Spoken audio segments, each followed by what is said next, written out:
Ma'am, you cannot do that here. But I was just writing. It's against regulations. Stop immediately. All right, I'm stopping. Captain Marcus Wellington stood before the departure lounge mirror at LaGuardia Airport, adjusting his uniform with the precision of a man who believed his appearance defined his authority. At 52 years old, he had spent 3 decades as the commanding presence of Meridian Airways, the kind of pilot who expected deference before he even entered the cockpit. His silver-streaked hair, his tailored uniform with its gleaming gold insignia, and his ice-blue eyes all combined to create an image he had carefully cultivated, the untouchable captain. As he straightened his tie, Marcus didn't see a man who had become obsolete in a changing industry. He saw a king looking down from his throne. The flight manifest lay folded in his breast pocket. Flight 447 to Miami, fully booked, and according to his notes, there was a first-class upgrade glitch he fully intended to exploit. Marcus had learned decades ago that the rules were meant for ordinary people. He was extraordinary. Dr. Yasmin Okoye stepped through the jet bridge wearing a tailored charcoal pantsuit that whispered power without shouting it. Her dark skin gleamed under the terminal lights, and her natural hair was styled in elegant braids pulled back into an intricate crown. In her leather portfolio were the final contract documents worth $240 million. She had just purchased 40% of Meridian Airways from its previous owners, a transaction so massive that the stock market had twitched. But no one at the airport knew that. No one cared. She was simply another passenger to them, just another black woman boarding a plane. As she glided through first class toward seat 1A, a seat she had purchased not as a passenger but as the newest minority stakeholder of the airline. Yasmin did not broadcast her power. Real power, she believed, announced itself through results, not egos. She settled into a seat with quiet dignity, opening her tablet to review the merger. Paperwork that would restructure the airline in ways that would shock the industry. Captain Marcus Wellington swept into the first class cabin with the confidence of a man who had never been told no in a position of authority. His eyes scanned the premium seating section with the satisfaction of someone surveying his domain. That's when he saw her. A black woman in seat 1A, surrounded by documents, wearing sunglasses indoors like she belonged there. Marcus felt something. Ugly coil in his chest. Something he had successfully hidden beneath his professional demeanor for years but never truly conquered. His mind immediately discounted her. She was probably a nurse from somewhere upgrading herself, or perhaps a minor. Television personality he had never heard of. Definitely not the VIP the seat was reserved for. He approached with the slow, deliberate walk of a predator, his voice dropping 2 octaves into the register he reserved for those he considered beneath him. "Good morning. I believe there's been some confusion about your seating arrangement," he said, his smile practiced and menacing. Yasmin looked up from her tablet, her eyes meeting his with the calm of someone accustomed to being underestimated and making people regret it. "I'm in the correct seat," Yasmin said simply, her voice carrying an accent that blended years of international education with the cadence of a woman who had learned to make people listen. Marcus laughed, a condescending sound that rippled through the cabin like a predator's warning call. "Ma'am, I'm going to be direct. First class has very specific eligibility requirements. Perhaps you were upgraded by error. The system occasionally makes these mistakes. I'm sure economy will be more comfortable for you." He paused meaningfully on that last word, letting the implication hang in the air like poison. Around them, other passengers suddenly became very interested in their in-flight magazines. A flight attendant, fresh-faced and terrified, appeared at Marcus's elbow. The captain had a reputation for making crew members' lives miserable over infractions that didn't exist. "Captain, that passenger is on the VIP manifest," the attendant said quietly. Marcus's jaw tightened. He leaned down, invading Yasmin's personal space, his voice taking on the hard edge of someone used to commanding obedience. "Listen to me very carefully. I don't know how you got this seat, but I'm the final authority on this aircraft. Safety and security fall under my jurisdiction. That means I decide who flies where. I want you moved to economy. Now." Yasmin slowly removed her sunglasses, revealing eyes that had negotiated with Fortune 500 executives, and stared down venture capitalists who had tried to diminish her intellect because of her appearance. "Captain Wellington," she said, reading his name tag with deliberate slowness, "I purchased this seat. I have a boarding pass. I have a confirmation number. What I don't have is patience for discrimination dressed up as policy. I suggest you prepare the aircraft for departure and let me review my documents in peace." The silence that followed. It was the kind of silence where careers could crumble. Though Marcus didn't yet understand, he was living in that silence. His face flushed red, a terrible crimson that started at his neck and spread upward. No one spoke to him this way. No one, particularly not a woman who looked like her, challenged his authority. He straightened up, his hands curling into fists. At his sides, around the cabin, passengers held their breath. "You're either going to move to economy voluntarily, or I will have security remove you from this aircraft," Marcus said coldly. "And trust me, that will be far more uncomfortable for you than a seat change would have been. Rather than fight, rather than escalate," Yasmin slowly gathered her belongings. She placed her sunglasses back on her head. She smoothed her already immaculate jacket. She looked Marcus directly in the eye with an expression of such profound pity that it made him feel smaller than she could have with any words. "Very well, Captain," she said. The silence in her voice was louder than any argument.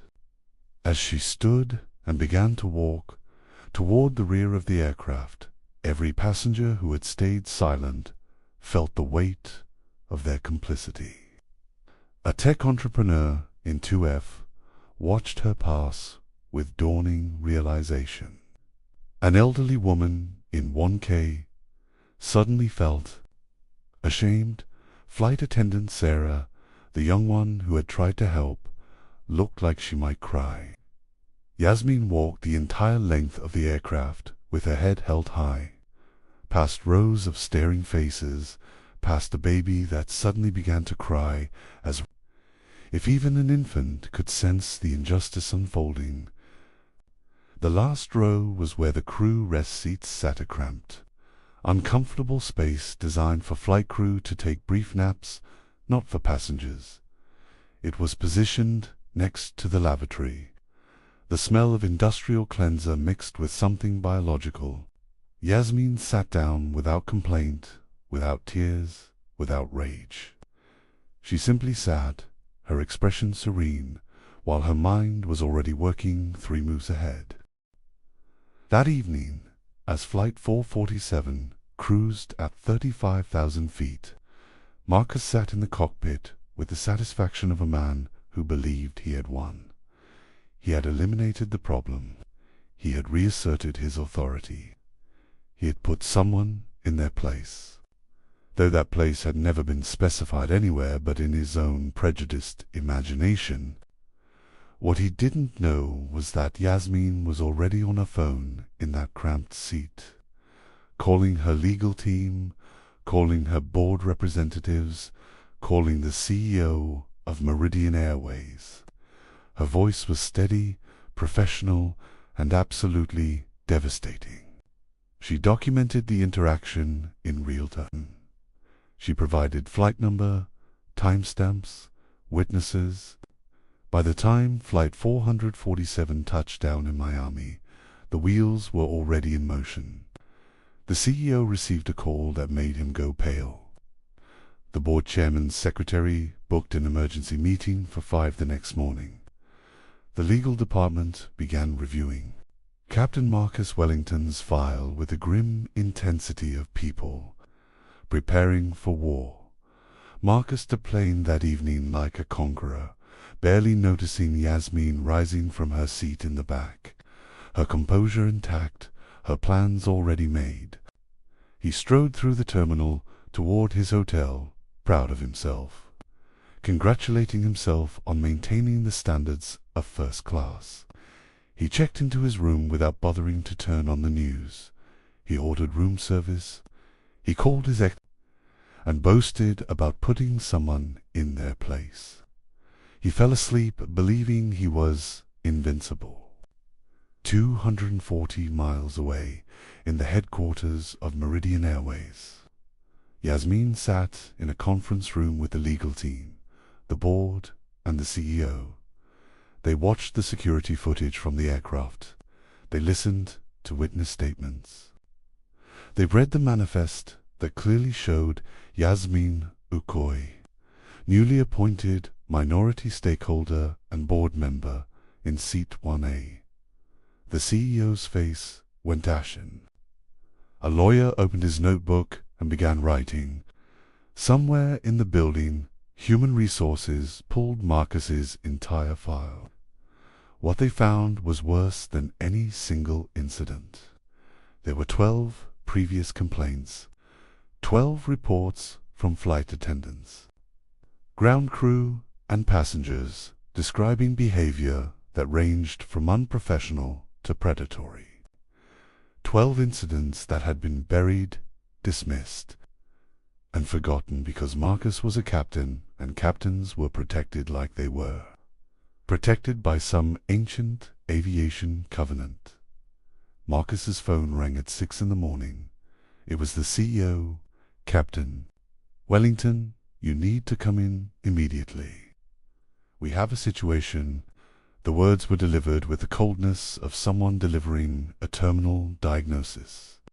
Marcus arrived at the corporate office at 7, still unaware that the building had become a war room in the 6 hours since Yasmin had walked into it. He was ushered into a conference room where Yasmin now sat, perfectly poised, flanked by lawyers. The CEO sat at the head of the table, his expression unreadable. Captain Wellington, do you recognize this woman? The CEO asked quietly. Marcus's face went pale.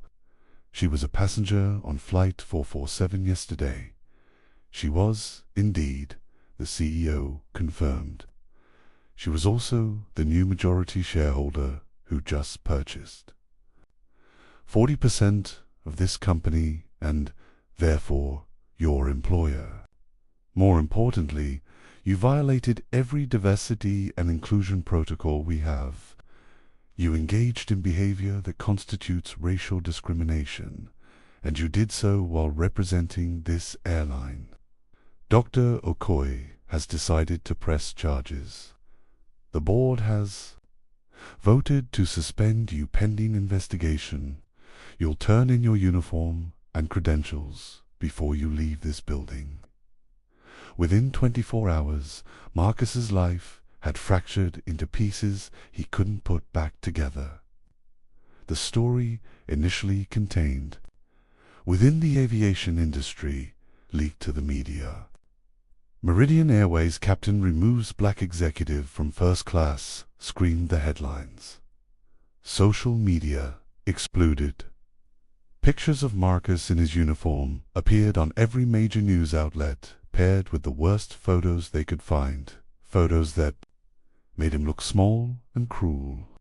His ex-wife saw the stories and suddenly stopped taking his calls. His son, a lawyer in Manhattan, told him he would need to hire his own representation.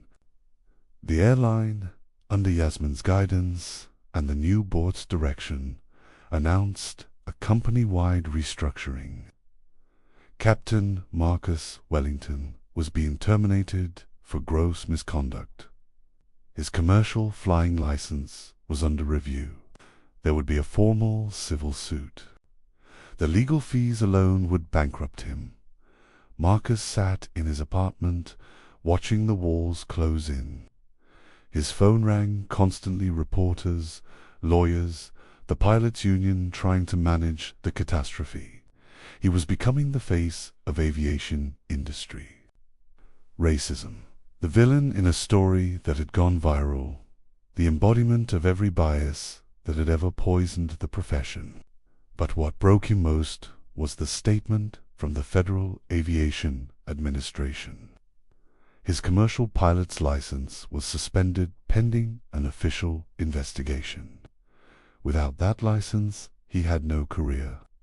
30 years of seniority, thousands of hours in the air, every pension benefit and every carefully constructed dream, all of it was evaporating like vapor trail. He had become unemployable in the only profession he had ever known. Friends stopped calling, family members him on social media. His wife served him with divorce papers. He was 52 years old, with no prospects, no pension, and no way back. 1 week after the catastrophe, the transformation of Meridian Airways began. Yasmin called an all-hands meeting.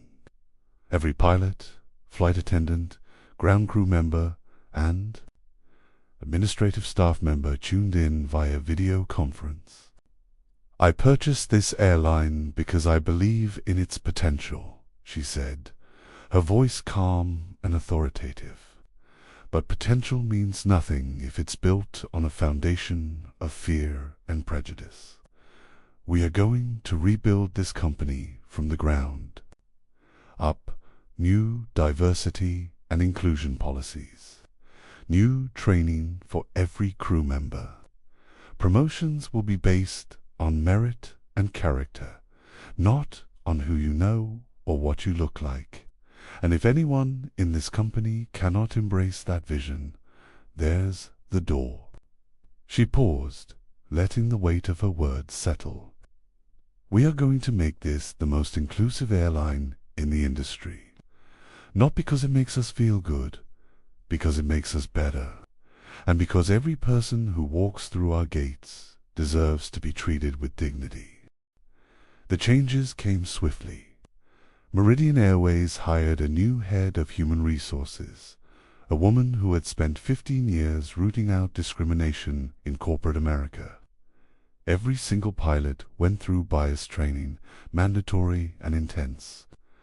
The airline created an anonymous reporting system where crew members could flag inappropriate behavior without fear of retaliation. Flight attendants were given authority to address passenger complaints directly, without needing captain's approval. Promotions became transparent. The old boys club that had protected people like Marcus began to disintegrate. Within months, Meridian went from an airline known for rigid hierarchy and fear to an airline known for progressive policies and ethical leadership. Customers noticed, employees noticed, and most importantly, the stock price went up. Turns out that treating people with respect and dignity was not just morally right, it was also profitable. Marcus found work at a flight simulator school in New Jersey, teaching people who wanted to become pilots how to handle basic maneuvers. In a plastic box that smelled like recycled air and broken dreams, his salary was 1/3 of what he had made as a captain. His apartment was in a building where the wallpaper was peeling. The only thing that kept him connected to aviation was this job, and even that was conditional on the license suspension being temporary, which seemed increasingly unlikely. He taught students named Tyler and Brad and Kevin, kids who weren't even born when Marcus earned his captain's stripes. They didn't know who he was. They called him Mr. Wellington with no respect in their voices. Some of them fell asleep in his classes. One of them asked him, "Mr. W, why do you still teach? If you're not even flying anymore." Marcus had no answer. He simply turned back to the simulator screen and showed the student how to recover from a stall, a maneuver he might never perform in a real cockpit again. 2 years later, Marcus Wellington had become a cautionary tale told in pilot break rooms and flight academy classrooms. His face appeared in training modules as an example of what happens when arrogance meets accountability. His name became synonymous with racism in aviation. His mugshot from his one arrest for drunk driving was widely circulated.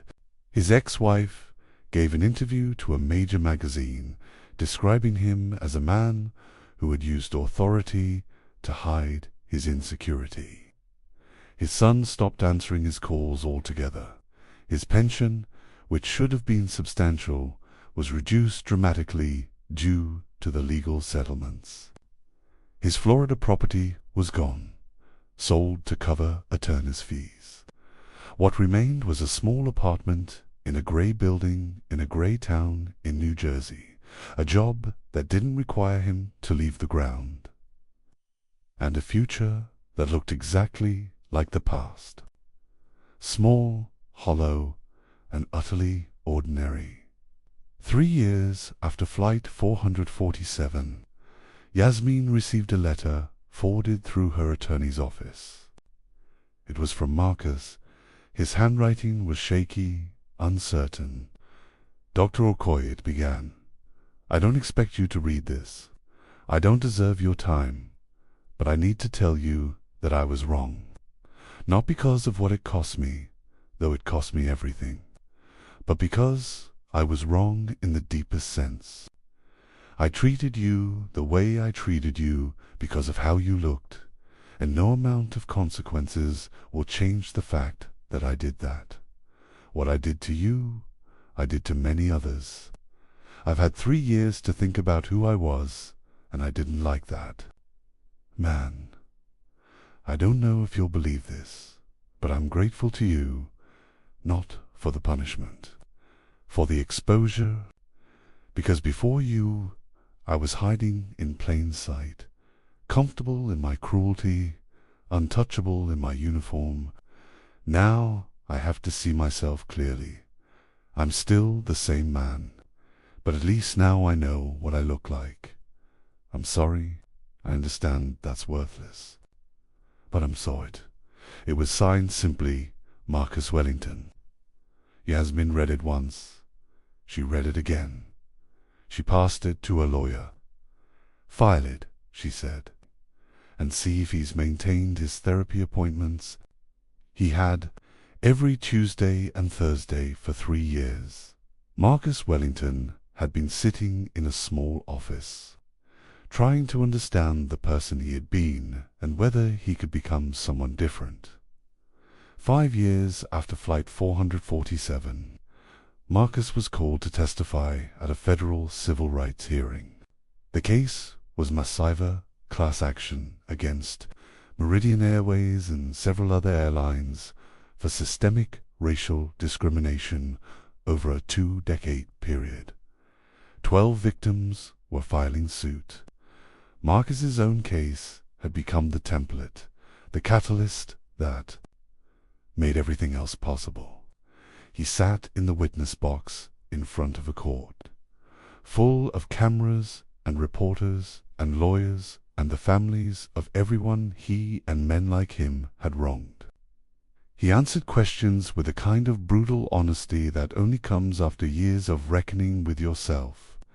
Did you remove Dr. Okoye from first class because of her race? The plaintiff's attorney asked. Yes, Marcus answered. Did you use your authority as captain to abuse and intimidate crew members? Yes.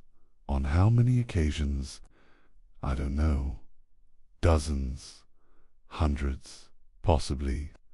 His testimony was devastating because it was true and because it implicated not just him, but the entire system that had protected him. The airline settled for $47 million. Most of it went to the victims. Some of it went to the diversity and training initiatives that Yasmin had pioneered at Meridian Airways and that were now being adopted industry-wide. Marcus Wellington never flew a commercial aircraft again. His license was permanently revoked. But something unexpected happened in the aftermath of his testimony. He became, of all things, a consultant on diversity and inclusion in the aviation industry. No airline wanted to hire him, but his name and his story had become valuable to academic institutions and civil rights organizations. He was invited to speak at pilot training programs about the insidious nature of prejudice, about how it had hidden inside him for so long he almost didn't recognize it. He gave talks for free. He participated in podcasts. He allowed his story to be used as a teaching tool. It wasn't redemption. He knew he didn't deserve redemption, but it was something like responsibility taken seriously. Like a man finally understanding that the wreckage he had created was his to clean up, not to hide from. 7 years after Flight 447, Captain Aisha Bennett, a black female pilot, received her command at Meridian Airways. She was the first woman of color to be promoted to captain at the airline under Yasmin's ownership. The promotion ceremony was attended by every board member, every executive, and more than 1,000 employees who had benefited from the transformation. Yasmin stood as Aisha received her stripes, and in that moment, watching a young woman of color step into the role that had been guarded by men like Marcus Wellington for decades. The full arc of what had started on Flight 447 became clear. It wasn't just about punishing one man. It was about transforming an entire system. It was about making the sky accessible to everyone. That evening, Yasmin received a message from Marcus. His therapist had recommended he write letters to people he had wronged. This one was brief. I saw the news about Captain Bennett. She earned that seat, and it was earned without anyone needing to suffer the way I made you suffer. That's good. That's better than good. It's everything that should have happened from the beginning. 12 years after Flight 447, Yasmin stood at the new terminal at LaGuardia Airport, a terminal that Meridian Airways had helped build. The entire facility had been designed with accessibility and inclusion as core values. The board of Meridian Airways was now majority women and people of color. The pilot roster had fundamentally changed. Flight attendants of all backgrounds held positions of authority. The airline had become a case study in what was possible when leadership had the courage to transform. Institutional racism instead of defend it. Marcus Wellington had long since left his job at the flight simulator school. He had moved to a small town in Vermont where he was mostly forgotten. He worked in a building supply store and taught a free aviation history class at the local community college. He never spoke to anyone about Flight 447, but every morning when he woke up, he knew exactly who he had been, and he spent the rest of his life making sure he became someone different. Yasmin boarded the Meridian Airways Flight 447 from LaGuardia to Miami, the same flight that had changed everything. Seat 1A was waiting for her as it always was, but this time the flight was being operated by Captain Aisha Bennett. Everything, after all, was connected. The past wasn't erased, but the future had been rewritten. And on the flight path between New York and Miami, the sky no longer belonged to a man's arrogance. It belonged to everyone. Don't forget to like and subscribe to EchoStory for more powerful tales of justice, transformation, and the cost of choices we make. Your support helps us bring these stories to life.